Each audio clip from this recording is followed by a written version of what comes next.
A BBC survey has uncovered real concern among teachers about what to do when pupils suggest to staff that they are trans or non-binary, in other words, that they don't identify as either sex. Let's talk to Julie McCulloch, who's Director of Policy at the Association of School and College Leaders. Good morning to you. Good morning, Justin. What do teachers want? What do they need? This is a growing issue in our schools and colleges. I think your correspondent earlier mentioned that this is something that leaders and teachers have been asking for about 5 years now.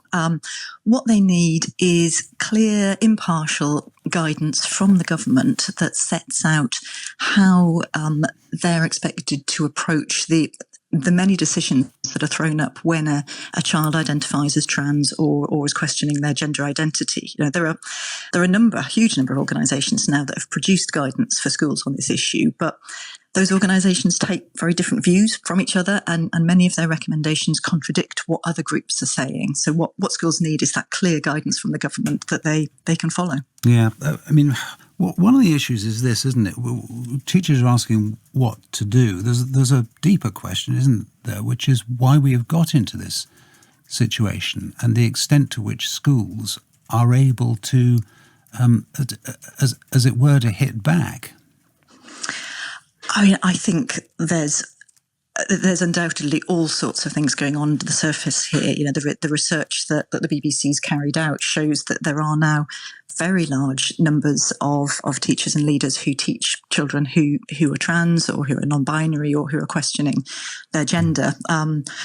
I'm not a psychologist. You know, I wouldn't try to guess what the reasons behind that are. No, but I suppose it's kind of the impact it has on schools. Well, exactly. But it's a wider social thing, isn't it? So, for instance, if a child is troubled about their body, particularly girls, is anorexic or bulimic, treatment is sought, often rather late in the day, but nonetheless treatment is sought.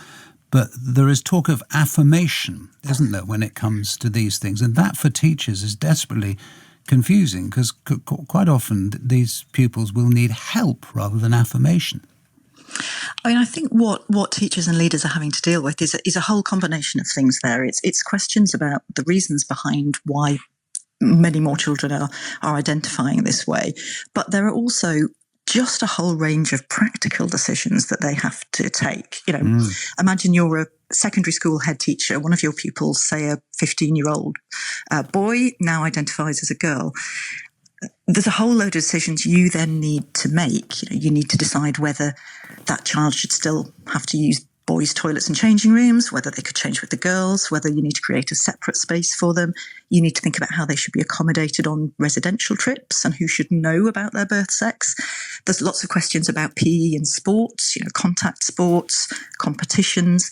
And then, you know, probably the most difficult issue of all, if that child doesn't want their parents to know that they're identifying as a girl, you as a teacher, as a school leader, you've got a really difficult decision there about whether you respect that or whether you tell their parents anyway. These are the sorts of issues that schools need guidance on. And people will have enormous sympathy for teachers in all of those situations. Is there also a degree, though, to which particularly sex education teaching and biology teaching has assisted us in getting to this situation? You know, when we talk about sex assigned at birth or women having penises and all the rest of it, that actually the materials that children are seeing and sometimes in schools are not helping.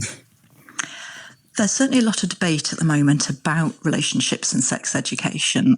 There's a lot of heat around this at the moment. So some of your listeners will be aware that the Conservative MP Miriam Cates, for example, has put together what she calls a dossier, I think, of materials that she thinks are being taught in schools. That's not something that we recognise as being widespread amongst the school leaders that we talk to. You know, we think most school leaders and teachers are very cautious about what they teach in sex education, particularly, and very mindful of the sensitivities around all of that. But, you know, inevitably, all of this is hugely contentious. It's something that's shifting quite dramatically in our society. It's something that parents are understandably concerned about, and I think that's why we need this conversation about what do we as a society believe is the right thing to do here, and what's the role of schools in that. Julie McCulloch, Director of Policy at the Association of School and College Leaders. Thank you very much.